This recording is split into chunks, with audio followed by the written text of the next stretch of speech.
جب اس کی آنکھ کھلی تو شام کے سائے گہرے ہو چلے تھے۔ پرندے آسمان کی بلندیوں پر اپنے آشیانوں کو لوٹ رہے تھے۔ اس نے ایک زوردار انگڑائی لے کر تھیلا بغل میں دبایا اور آگے کا سفر شروع کر دیا۔ مسلسل سفر کرتے اس کا سامنا بہت سے جنگلی جانوروں اور ایک خشک دریا سے ہوا۔ دریا پار کر کے وہ ایک ایسے علاقے میں آن نکلا جہاں ہر طرف میدان میں سنگی مجسمے نصب تھے۔ مجسموں کی شکلیں عجیب و غریب تھیں۔ کسی کی آنکھیں غائب تھیں، کسی کا ایک بازو غائب تھا اور کوئی بغیر سر کے تھا اور کسی کی ٹانگ غائب تھی۔ وہ حیرت سے انہیں دیکھتا ہوا آگے بڑھتا رہا۔ وہ جیسے ہی ان مجسموں کے درمیان پہنچا تو اسے یوں محسوس ہوا جیسے سب کے سب اچانک زندہ ہو گئے ہوں اور اس کو دبوچنے کے لیے بے قرار ہوں۔ یہ صرف اس کا احساس تھا، ورنہ ان مجسموں کو ساکت ہی رہنا تھا اور وہ ساکت ہی تھے۔ اس نے سر کو جھٹکتے ہوئے اپنے قدم تیز کر لیے۔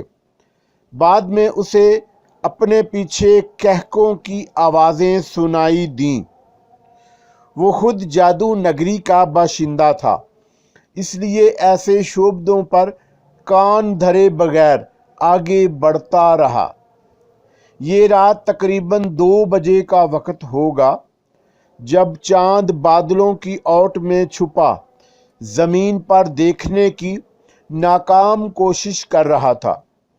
ایک خونخوار چہرے کی مالک چڑیل، جس کے لمبے لمبے دانت ان کے جبڑوں سے باہر نکلے ہوئے تھے اور اس کے بال سرکنڈوں کی مانند آسمان کی جانب اٹھے ہوئے تھے اور ہاتھ کے ناخن تیز دھار چھریوں کی طرح مڑے ہوئے تھے، ایک غار کے دہانے پر ٹہل رہی تھی۔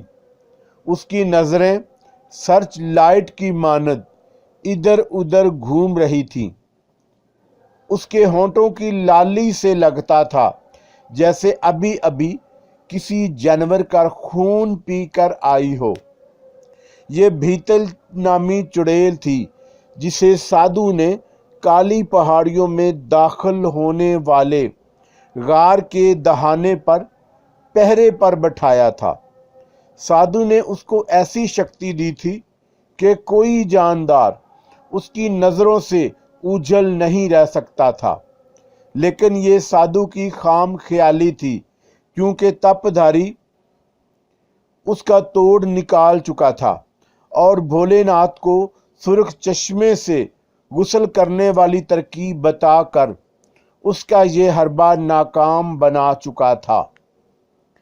یہ بھولے ناتھ کی شکل میں سادھو کی بھیانک موت لمحہ بے لمحہ اس کی طرف بڑھ رہی تھی۔